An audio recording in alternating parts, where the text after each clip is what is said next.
तो प्रोनाउन का मीनिंग और इम्पोर्टेंस तो आप समझ गए हैं अच्छे से। अब देखते हैं कि प्रोनाउन के टाइप्स कितने होते हैं, प्रोनाउन कितने तरह के होते हैं। टाइप्स ऑफ प्रोनाउन में जो पहला प्रोनाउन है उसका नाम है पर्सनल प्रोनाउंस। उसको हिंदी में कहा जाता है पुरुषवाचक सर्वनाम। इसकी डेफिनेशन देखिए, वो शब्द जो किसी व्यक्ति या वस्तु के बदले में आए उनको पर्सनल प्रोनाउंस कहते हैं। जो नाउन होता है उसमें सिर्फ व्यक्ति या वस्तु उनकी जगह पे जब कोई शब्द यूज़ करते हैं उनको हम लोग पर्सनल प्रोनाउन कहते हैं। और पर्सनल प्रोनाउन में वही मेन आते हैं I, we, you, they, he, she, it. Hindi में मैं, हम, तुम, वह, वे, वह, यह आदि। तो इन सारे शब्दों को कहा जाता है पर्सनल प्रोनाउन। अब पर्सनल प्रोनाउन के भी 3 पार्ट होते हैं। फर्स्ट है सब्जेक्टिव केस, सेकंड है ऑब्जेक्टिव केस और थर्ड है पजेसिव केस। सब्जेक्टिव केस में वो प्रोनाउन आते हैं जो एज अ सब्जेक्ट यूज़ होते हैं, जैसे कि I, we, you, they, he, she, it. और ऑब्जेक्टिव केस में वो प्रोनाउन आते हैं जो सेंटेंस के बीच में आते हैं एज ए ऑब्जेक्ट, जैसे कि me, us, you, them, his, her, it. यानी कि जिनके बारे में बात हो रही होती है सेंटेंस में वो होते हैं ऑब्जेक्ट। तो ये वाले प्रोनाउन ऑब्जेक्टिव केस कहे जाते हैं।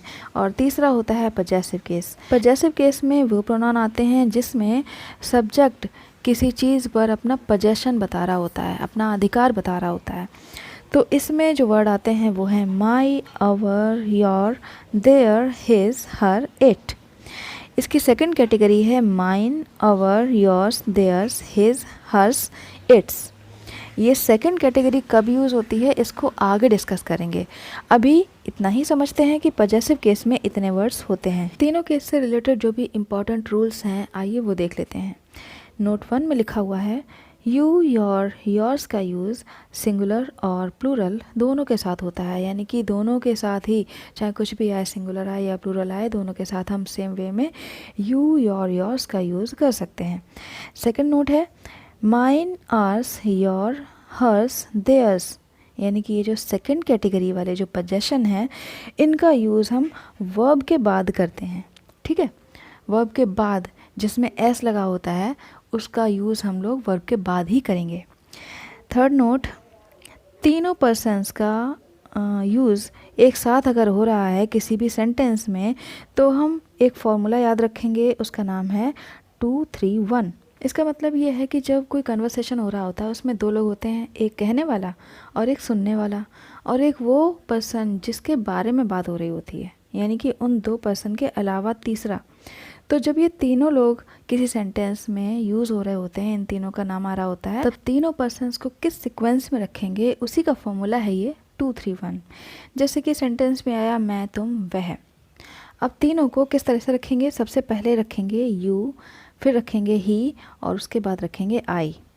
You, he and I going there. Note 4, it का यूज़ निर्जीव वस्तुओं, पशु पक्षियों, मौसम या फिर नॉन जेंडर आदि के लिए होता है। यानी जिनका कोई जेंडर नहीं होता उनके लिए हम लोग इट का यूज़ करते हैं। अब देखते हैं तीनों केसेस के एग्जाम्पल्स। सबसे पहले सब्जेक्टिव केस। सब्जेक्टिव केस में 3 तरह के पर्सन होते हैं। पहला है फर्स्ट पर्सन, सेकंड पर्सन और थर्ड पर्सन। फर्स्ट पर्सन में वो पर्सन आते हैं जो अपनी बात कहते हैं, उसमें 2 वर्ड होते हैं आई और वी, 2 प्रोनाउन। सेकंड पर्सन में वो पर्सन आता है जो बात सुन रहा होता है, उसके लिए यूज़ करते हैं यू। और थर्ड पर्सन में वो लोग आते हैं जिनके बारे में बात कही जाती है। ठीक है, 2 लोग बात कर रहे हैं तो किसी के भी बारे में बात कर रहे हैं तो वही थर्ड पर्सन हो गया। तो इसमें आते हैं दे, ही, शी, इट। अब आगे देखिए सबसे इम्पॉर्टेंट चीज़ हिंदी में आई के लिए यहाँ पर यूज़ हुआ है मैं, मुझे, मेरा। ये तीनों वर्ड, यानी कि आई मीन्स आप समझते होंगे मैं होता है, लेकिन आई का यूज़ मुझे के लिए भी हो सकता है और आई का यूज़ मेरा के लिए भी हो सकता है। आइए देखते हैं कैसे। जैसे कि यहाँ पर लिखा हुआ है मैं सूरज हूँ, मुझे आइसक्रीम पसंद है, मेरा घर बड़ा है। तो यहाँ पे तीनों अलग अलग तरह के शब्द हैं और तीनों के लिए ही इंग्लिश क्या बनेगी, I am Suraj, I like ice cream, I have a big house. तो मेरा के लिए भी आई यूज़ हुआ, मुझे के लिए भी आई यूज़ हुआ, और मैं के लिए तो होता ही है यूज़। तो यहाँ पर हमने देखा कि जैसे हम लोग गलतफहमी में रहते हैं कि आई मीन्स मैं, तो वो नहीं होता। आई मीन्स मैं, मुझे, मेरा, तीनों में यूज़ हो सकता है। तो आपको जहाँ पे भी दिखे, मैं दिखे, मुझे दिखे या मेरा दिखे, तो आप वहाँ पे आई का यूज़ कर सकते हैं। बस कंडीशन इतनी है कि वो एज ए सब्जेक्ट यूज़ होने चाहिए सेंटेंस में। अगर वो बीच में आते हैं तब ये कंडीशन काम नहीं करेगी, लेकिन अगर वो सब्जेक्टिव केस की तरह से यूज़ हो रहे हैं सेंटेंस में, तो उनको आप सब्जेक्ट की तरह से प्रोनाउन में यूज़ कर सकते हैं। ठीक इसी तरह से बाकी के प्रोनाउंस भी हैं। अगर इनका यूज़ एज अ सब्जेक्ट हो रहा है तो आप बेझिझक इनको एज अ सब्जेक्ट यूज़ कर सकते हैं। नेक्स्ट एग्जांपल देखते हैं इसका। वह सपना है, उसे गाना पसंद है, उसके पास एक बिल्ली है। इन तीनों सेंटेंसेस में जो सब्जेक्ट है वो अलग अलग है, वह, उसे, उसके। ठीक है, तीनों वर्ड अलग अलग है, लेकिन जब इंग्लिश में इसको ट्रांसलेट करेंगे तब क्या हो जाएगा? She is Sapna, she likes to sing, she has a cat. तीनों के लिए सेम वर्ड शी यूज़ हुआ है। ठीक है, तो इससे ये प्रूफ होता है कि वर्ड चाहे जो भी आए, अगर उसका सेंस एज अ सब्जेक्ट है तो उसको एज अ सब्जेक्ट ही लिखेंगे। अब देखते हैं ऑब्जेक्टिव केस। ऑब्जेक्टिव केस को हिंदी में कहते हैं कर्मकारा केस। इसके एग्जांपल्स देखिए। ये जो ऑब्जेक्टिव केस के वर्ड्स होते हैं, जो प्रोनाउंस होते हैं, ये आते हैं सेंटेंस के बीच में। जैसे कि यहाँ पे रेड कलर से जितने भी वर्ड्स दिख रहे हैं ये सेंटेंस के बीच में आए हैं। ठीक है, स्टार्टिंग में नहीं है। तो स्टार्टिंग में सब्जेक्ट है वह, काजल, माँ, मैं, तुम। ठीक है, ये है सब्जेक्ट, लेकिन इनके बाद में जब आ रहा है कुछ तो वो हो गया ऑब्जेक्ट। अब इन ऑब्जेक्ट के लिए हम यूज़ करते हैं, आई का ऑब्जेक्ट हो गया मी, मीन्स मुझे, वी का अस, यू का यू, दे का देम, ही का हिम, शी का हर, इट का इट। मी मीन्स मुझे, अस मीन्स हमें, यू मीन्स तुम्हें, दैम मीन्स उन्हें, हिम मीन्स उसे, हर मीन्स उसे, ये गर्ल के लिए यूज़ हो रहा है, और इट मीन्स इसे। ठीक है, अब इनको यूज़ करेंगे। वह मुझे पढ़ाते हैं, ही टीचर्स मी। वह हमें सीखने में मदद करते हैं, he helps us in learning. काजल तुम्हें पेन देती है, काजल गिव्स यू अ पेन। माँ उन्हें प्यार करती है, मदर लव्स देम। मैं उसे बुलाता हूँ, आई कॉल हिम। तुम उसे पढ़ाते हो, यू टीच हर। कृपया यह मुझे दें, please give it to me. तो क्लियर हो गया आपको कि इन सारे वर्ड्स का यूज़ हम लोग सेंटेंस के बीच में एज ए ऑब्जेक्ट करते हैं। Possessive case. Possessive case means होता है संबंध कारक। पजेसिव केस में वो प्रोनाउन आते हैं जो किसी भी पर्सन का किसी भी चीज़ पर पजेशन या अधिकार बताते हैं। ठीक है, जैसे कि ये मेरी किताब है, वह तुम्हारा पेन है, वह उनका घर है। तो इस तरह से जब पजेशन बताते हैं, कोई भी चीज़ पर अधिकार बताते हैं, तो उनके लिए हम ये वर्ड यूज़ करते हैं। अब पजेसिव प्रोनाउन भी दो तरह के होते हैं। एक वो जो नाउन से पहले आते हैं, और एक वो जो नाउन के बाद आते हैं। नाउन के जो पहले आते हैं उसमें फर्स्ट कैटेगरी का यूज़ करा जाएगा, और जो नाउन के बाद आते हैं उसमें सेकंड कैटेगरी का यूज़ किया जाएगा। यानी कि जब मेरा, हमारा, तुम्हारा, उनका, उसका ये नाउन से पहले आते हैं तब हम ये वाली कैटेगरी यूज़ करेंगे, और जब नाउन के बाद यही वर्ड आते हैं तो उनके लिए हम सेकंड कैटेगरी का यूज़ करेंगे। इसमें फ़र्क बस इतना है कि माई का माइन हो गया है, और बाकी सारे वर्ड्स में एज इट इज़ लिख कर उनके आगे एस जोड़ दिया है। तो बस सेकंड कैटेगरी तैयार। फर्स्ट कैटेगरी के एग्जांपल देखते हैं। यह मेरा पेन है। यहाँ पर पेन जो है वो है एक नाउन, और नाउन से पहले यहाँ पर मेरा लगा हुआ है, यानी कि पोजेशन पहले आ रहा है, नाउन बाद में आ रहा है। तो यहाँ पर फर्स्ट कैटेगरी का माई यूज़ हो जाएगा, तो माई पेन यहाँ पर लिख देंगे। ठीक है, अब यहाँ पे मेरा, हमारा, मेरी, तुम्हारी, ये सभी वर्ड पेन, स्कूल, किताब, घड़ी इसके पहले आ रहे हैं। ठीक है, तो यहाँ पर एज इट इज़ यूज़ कर देंगे my pen, our house, my book, your watch. अब देखते हैं सेकंड कैटेगरी के एग्जाम्पल्स। सबसे पहला है, यह पेन मेरा है, और पहले वाले में क्या था? यह मेरा पेन है, मेरा पेन, और पेन मेरा। तो सेकंड में इतना ही फ़र्क है। वह घर हमारा है, यह किताब मेरी है, यह घड़ी तुम्हारी है। इसमें नाउन पहले आ रहे हैं और पोजेशन बाद में आ रहा है। बस इतना ही फ़र्क है सेकंड कैटेगरी में। ठीक, पहले क्या था, मेरा पेन, हमारा स्कूल, मेरी किताब, तुम्हारी घड़ी, और इसमें है पेन मेरा, घर हमारा, किताब मेरी, घड़ी तुम्हारी। तो इसी तरह से इंग्लिश बनाते टाइम यूज़ करेंगे दिस पेन इज़ माइन, क्योंकि इसमें नाउन पहले है तो नाउन भी यहाँ पर सेंटेंस में पहले आएगा। दिस पेन इज़ माइन, जो पोजेशन बाद में, तो इसमें भी पोजेशन बाद में आएगा। That house is ours, this book is mine, this watch is yours. Clear? तो यहाँ ख़त्म होता है पहला प्रोनाउन जो कि था personal pronoun. Second type of pronoun है डेमोन्स्ट्रेटिव प्रोनाउंस, यानी कि संकेतवाचक सर्वनाम। ये सर्वनाम, ये प्रोनाउन ऐसे प्रोनाउन होते हैं जो किसी चीज़ को डेमोन्स्ट्रेट करते हैं, किसी चीज़ को इंडिकेट करते हैं। जैसे कि demonstrative pronouns points out a noun, यानी कि किसी नाउन को पॉइंट आउट करते हैं। जैसे कि this, that, these, those.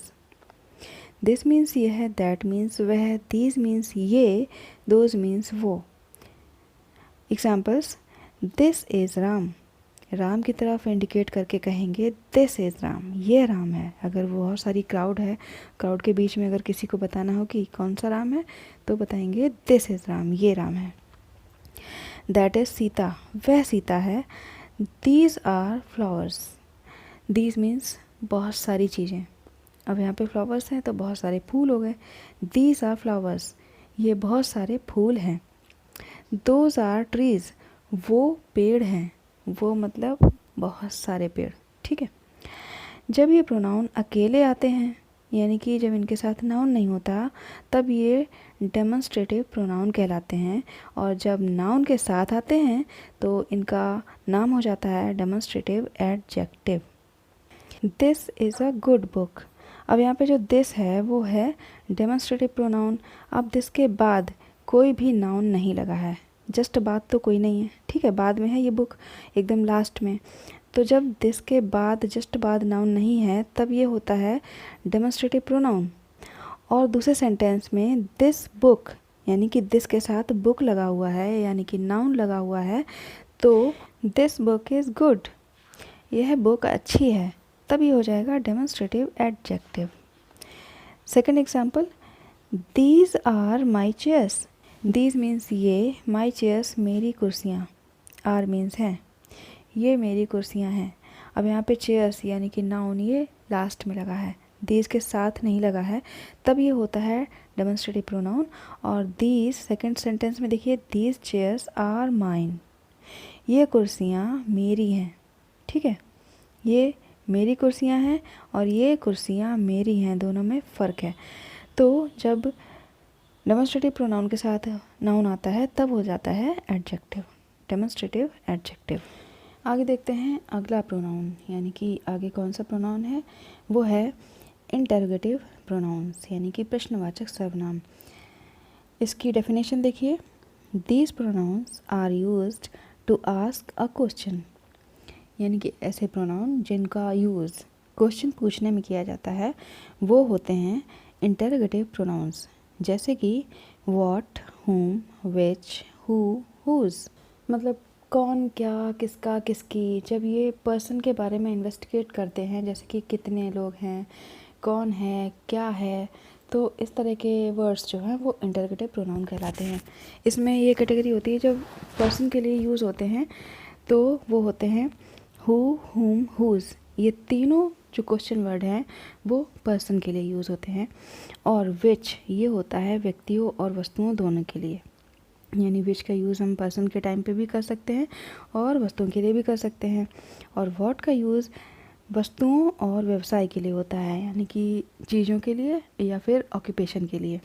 Who is there, वहाँ कौन है, तो जो भी है वहाँ पर उसकी जगह पर यूज़ किया कौन, तो हु हो गया। सेकंड है हुज आर दीज बुक्स, ये किताबें किसकी हैं, किसी न किसी पर्सन की तो है, तो पर्सन की जगह पर यूज़ हुआ है हुज़, और हिंदी में है ये किताबें किसकी हैं, तो कौन किसकी ये सर्वनाम, और हुज़ हु ये हो गए प्रोनाउन इंग्लिश में। विच का यूज़ व्यक्तियों वस्तुओं के लिए होता है।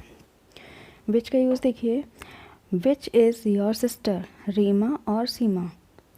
तुम्हारी बहन कौन सी है, रीमा है या सीमा है। तो यहाँ पे पर्सन के लिए भी विच का यूज़ हुआ है, और सेकंड एग्जांपल में विच इज़ हिज पेन, उसका पेन कौन सा है। तो यहाँ पर पेन की बात हो रही है, थिंग की बात हो रही है, तो चीज़ों के लिए भी विच का यूज़ कर लिया। तो दोनों तरह से यूज़ हो गया यहाँ पर। रीमा और सीमा में तुम्हारी बहन कौन सी है और उसका पेन कौन सा है। ठीक है। वॉट का प्रयोग वस्तुओं और व्यवसाय के लिए होता है। इसके एग्जाम्पल देखिए। वॉट का यूज़ देखिए, वॉट डू यू वॉन्ट, तुम क्या चाहते हो। क्या मीन्स कोई भी चीज़, क्या चाहते हो, कुछ तो चाहिए होगा। वॉट इज़ योर फादर, तुम्हारे पिता क्या हैं। तो दोनों में ही क्या का यूज़ हुआ है, लेकिन इसमें फादर वाले में पूछा है तुम्हारे पापा क्या करते हैं। तो तुम्हारे पिता क्या हैं, व्हाट इज़ योर फादर, तुम क्या चाहते हो, व्हाट डू यू वांट। दोनों तरह से यूज़ कर लिया यहाँ पर वस्तु और व्यवसाय के लिए। आगे बढ़ते हैं, अब देखते हैं नेक्स्ट टाइप का प्रोनाउन, जो कि है इनडेफिनिट प्रोनाउन, यानी कि अनिश्चयवाचक सर्वनाम। जो निश्चित ना हो वही शब्द अनिश्चयवाचक सर्वनाम है, यानी कि इनडेफिनिट प्रोनाउंस हैं। इसकी डेफिनेशन देखिए, it refers to an indefinite person और थिंग्स, यानी कि पर्सन के बारे में श्योर नहीं है कि किस पर्सन की बात हो रही है, और थिंग की बात अगर करेंगे तो थिंग में भी श्योर नहीं है कि किस चीज़ की बात हो रही है। जैसे कि वन मीन्स एक, यानी कि सब में से कोई भी एक, या फिर नन कोई भी नहीं, they, all, many, few, others, some, anything, nothing, something, someone, anybody, nobody. तो इन सारे प्रोनाउंस को हम तब यूज़ करते हैं जब हम किसी ग्रुप में से किसी एक चीज़ या एक पर्सन की बात कर रहे होते हैं। अब वो पर्सन या चीज़ कोई भी हो सकती है। इसके एग्जांपल देखिए, one should do once duty, प्रत्येक को अपना कार्य करना चाहिए। ऑल आर इंटेलिजेंट, सभी बुद्धिमान हैं। तो सभी में किसी एक पर्टिकुलर पर्सन की बात तो की नहीं, सभी बुद्धिमान हैं, ऑल आर इंटेलिजेंट, तो सबकी बात हो गई और किसी का नाम भी नहीं लिया, तो इसीलिए ऑल जो है वो इंडेफिनिट प्रोनाउन है। नेक्स्ट देखिए, any one can do this work, कोई भी यह काम कर सकता है, यानी कि ग्रुप ऑफ पीपल है और उसमें से किसी को भी ये बोला गया है एनी वन, कोई भी ये काम कर सकता है, तो कोई या फिर एनी वन ये एक इनडेफिनिट प्रोनाउन है, इसमें किसी एक व्यक्ति को पॉइंट आउट नहीं किया गया है। None of us went there, हम में से कोई भी वहाँ नहीं गया, यानी कि इतने सारे लोगों में कोई भी नहीं गया, कोई एक पर्टिकुलर नहीं बल्कि सारे लोगों में से कोई भी नहीं गया, तो इसीलिए यूज़ हुआ है नन। तो नन यहाँ पर इंडेफिनिट प्रोनाउन है। अब देखते हैं अगले टाइप के प्रोनाउन, जो कि कहलाते हैं रिलेटिव प्रोनाउंस, यानी कि संबंधवाचक सर्वनाम। ऐसे प्रोनाउंस जो रिलेशन बताते हैं, जैसे कि दीज प्रोनाउंस कनेक्ट्स, ये प्रोनाउन कनेक्ट करते हैं टू सेंटेंसेस, दो वाक्यों को, और क्लॉजेज या फिर उपवाक्यों को। जो छोटे छोटे सेंटेंस होते हैं उनको, या जो बड़े बड़े सेंटेंस होते हैं उनको ये कनेक्ट करते हैं, जैसे कि दैट, विच, हु, होम। ये चारों वर्ड यूज़ करके हम दो सेंटेंस या फिर दो क्लॉजेस को जोड़ सकते हैं। जो प्रोनाउन दो वाक्यों को जोड़ता है या आप अपने से पहले आए हुए नाउन से संबंध प्रकट करता है, उसे रिलेटिव प्रोनाउन कहते हैं। जैसे कि अगर वाक्य में आता है जो, सो, जिसका, जिसे आदि, तो फिर ये शब्द सर्वनाम है, रिलेटिव प्रोनाउन है। एग्जाम्पल्स देखिए इसके, दिस इज़ द बुक, यह वो बुक है, विच आई बॉट, जो मैंने खरीदी थी। रीड द बुक, वह किताब पढ़ो, दैट यू लाइक, जो तुम्हें पसंद है। द बेगर, भिखारी, whom you saw, जिसको तुमने देखा था, इज़ ब्लाइंड, वह ब्लाइंड है यानी कि दृष्टिहीन है। Geeta is the girl, Geeta वो लड़की है, हु इज़ इंटेलिजेंट, जो इंटेलिजेंट है, बुद्धिमान है। अब यहाँ पे दो अलग अलग सेंटेंस, गीता वो लड़की है जो बुद्धिमान है, तो ये जो दो क्लॉजेस हैं, जो दो सेंटेंसेस हैं, इनको जोड़ने का काम कौन कर रहा है, हु, whom, that, which, ये सारे जो सेंटेंस हैं इन सब के बीच में एक कनेक्टर आ रहा है और उसी कनेक्टर को कहते हैं रिलेटिव प्रोनाउंस। आगे देखते हैं, दिस इज़ द प्रॉब्लम, यह वह समस्या है। पहला तो सेंटेंस ही हो गया।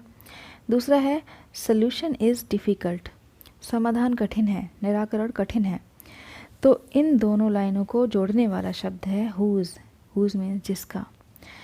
यह वह समस्या है जिसका समाधान कठिन है, जिसका निराकरण कठिन है। तो लाइन कंप्लीट हो गई और ये कनेक्टर बीच में लग गया, हो गया रिलेटिव प्रोनाउन।